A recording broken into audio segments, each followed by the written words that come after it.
Halo pemirsa, selamat pagi, siang, sore, dan malam kapanpun Anda mengakses channel video ini.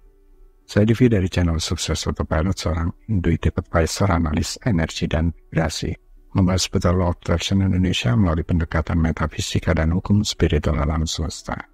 Dan untuk video Law of Attraction Indonesia ini, terbagi menjadi beberapa bagian yang pemirsa bisa ikuti untuk mendapatkan gambaran atau materi yang utuh dan lengkap. Untuk itu, link video yang terkait sudah saya pasang di deskripsi di bawah ini. Baiklah, simak terus video yang sampai habis, silahkan subscribe buat yang belum, dan jangan lupa nyalakan loncengnya, akan mendapatkan informasi-informasi yang terbaru dari channel ini setiap minggunya. Pemirsa, kali ini kita akan membahas tumbuhkan kekayaanmu, mulai kebiasaan kecil ini. Orang yang paling produktif adalah orang yang mampu menentukan mana aktivitas paling berharga dan fokus pada hal itu. Mereka juga menentukan mana aktivitas yang paling tidak berharga dan menemukan cara untuk melepaskan tugas tersebut. Sesuatu yang sepele dan hal-hal yang tidak penting hanya mengarahkan pada kemajuan sedikit saja, atau bahkan tidak ada kemajuan sama sekali. Sedangkan tugas-tugas penting dan vital mengarah pada kemajuan yang signifikan. Jadi pastikan hal-hal yang paling penting tidak boleh bergantung pada hal-hal yang paling tidak penting.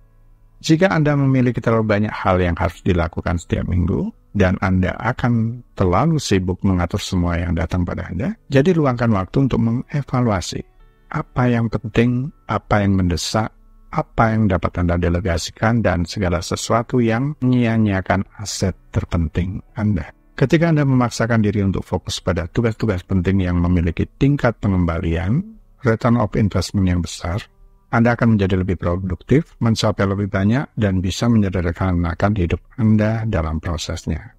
Kita semua sebenarnya ingin menjadi seproduktif mungkin. Anda sebenarnya punya waktu untuk melakukan semua hal yang perlu Anda lakukan. Masalahnya adalah Anda merasa perlu harus melakukan segala sesuatu itu semua dalam waktu yang terbatas yang Anda miliki. Kunci untuk memusatkan perhatian pada hal-hal penting dalam hidup dan di tempat kerja adalah batasi diri ketergantungan Anda pada hal-hal yang bernilai kecil atau rendah dan jumlahnya banyak itu. Latih diri Anda sendiri untuk fokus pada hal-hal penting dan menghilangkan yang lainnya yang tidak perlu. Hidup benar-benar bisa menjadi lebih baik dengan melakukan lebih sedikit yang tersisa, tetapi itu adalah hal yang Anda sukai. Jika Anda ingin sukses, Anda perlu memfokuskan sebagian besar 75% sampai 90% waktu dan energi Anda pada tugas-tugas yang sebenarnya penting. Dengan memilih hal-hal penting, Anda membuat dampak terbesar hanya dengan melibatkan sedikit sumber daya. Bagaimana cara untuk menentukan prioritas? Caranya adalah dengan mulai bertanya dengan fokus tertentu. Digunakan untuk menemukan prioritas sehingga kita bisa memanfaatkan waktu sebaik-baiknya dan mendapatkan hasil yang maksimal dari usaha atau uang yang telah dikeluarkan. Sekali lagi, idenya adalah melakukan lebih sedikit hal untuk mendapatkan lebih banyak dampak daripada melakukan lebih banyak hal tetapi berdampak kecil. Bagaimana fokus pada hal penting dan itu dalam hal memperbaiki kondisi keuangan kita? Izinkan saya untuk membagikan kisah berikut ini. Filsuf Prancis Denis Diderot hidup hampir sepanjang hidupnya dalam kemiskinan. Tetapi semuanya berubah pada suatu hari di tahun 1765. Saat itu, anak perempuan Diderot akan menikah dan dia tidak bisa mampu membiayai pernikahannya. Meskipun hidup kekurangan, Diderot adalah terkenal sebagai salah satu pendiri dan penulis ensiklopedi, salah satu ensiklopedia terlengkap saat itu. Permaisuri Raja kemudian mendengar tentang masalah keuangan Diderot. Kebetulan Permaisuri Raja ini adalah pecinta buku dan penggemar ensiklopedianya. Dia kemudian menawarkan untuk memberi ensiklopedia milik Diderot ini seharga 1.000 francs. Tentu tiba-tiba saja Diderot punya dana lebih dari cukup. Dengan kekayaan barunya dia tidak hanya membayar untuk pernikahan putrinya, tetapi juga untuk memperoleh jubah merah untuk dirinya sendiri.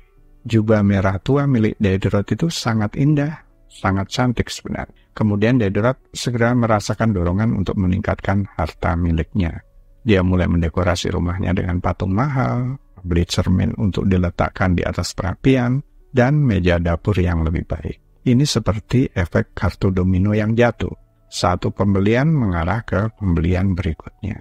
Perilaku Diderot umum kita jumpai, bahkan kecenderungan untuk satu pembelian akan mengarah ke yang lain, ini dinamakan efek Diderot. Efek Diderot menyatakan bahwa memperoleh barang baru seringkali menimbulkan spiral konsumsi yang mengarah pada pembelian tambahan. Anda dapat melihat pola ini di mana-mana. Anda membeli gaun baru dan harus mendapatkan sepatu baru dan anting baru yang cocok. Anda membeli sofa baru dan tiba-tiba mempertanyakan tata letak seluruh ruang tamu Anda.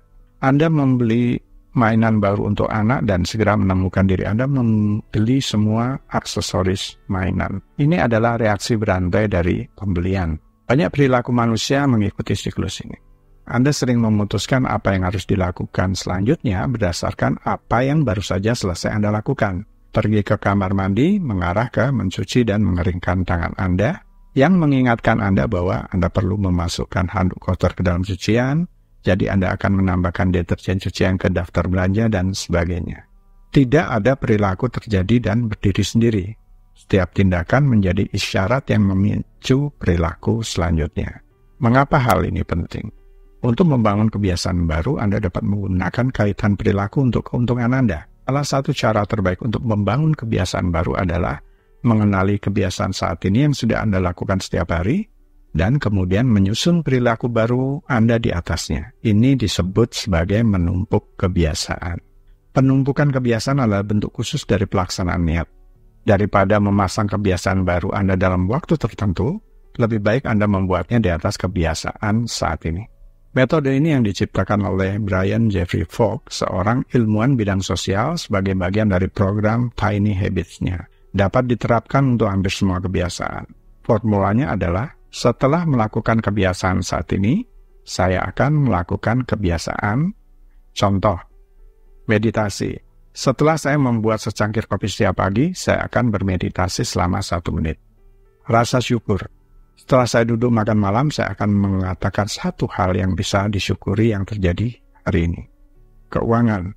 Ketika saya ingin membeli sesuatu dengan nilai lebih dari 1 juta rupiah, saya akan menunggu 24 jam sebelum membeli. Kuncinya adalah mengikat perilaku yang Anda inginkan menjadi sesuatu yang sudah Anda miliki, lakukan setiap hari. Setelah Anda menguasai struktur dasar ini, Anda bisa mulai membuat tumpukan kebiasaan lebih besar dengan mengikat kebiasaan kecil menjadi satu. Ini memungkinkan Anda memanfaatkan satu perilaku yang mengarah ke perilaku berikutnya. Ini adalah versi positif dari perilaku efek Diderot. Coba saja mulai dengan satu kebiasaan kecil ini.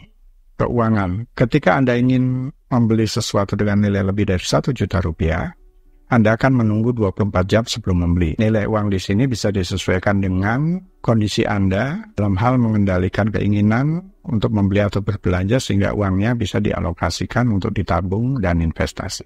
Kurangi pengeluaran yang tidak perlu. Hiduplah di bawah kemampuan. Tinjau kebiasaan belanja Anda dan identifikasi area di mana Anda dapat melakukan pemotongan biaya. Ini dapat mencakup meminimalkan pembelian barang mewah atau mengevaluasi kembali langganan dan keanggotaan yang tidak Anda manfaatkan sepenuhnya. Diversifikasi investasi. Pelajari berbagai peluang investasi untuk tumbuhkan kekayaan Anda. Diversifikasi di berbagai aset dapat membantu mengurangi risiko dan berpotensi meningkatkan keuntungan Anda. Kalau pemirsa, itu bagian ke-293 dari video Law of Attraction Indonesia. Sampai di sini dulu ya. Sampai bertemu di bagian berikutnya. Silakan subscribe buat yang belum dan jangan lupa nyalakan loncengnya agar Anda mendapatkan informasi-informasi yang terbaru dari channel ini setiap minggunya. Sampai jumpa.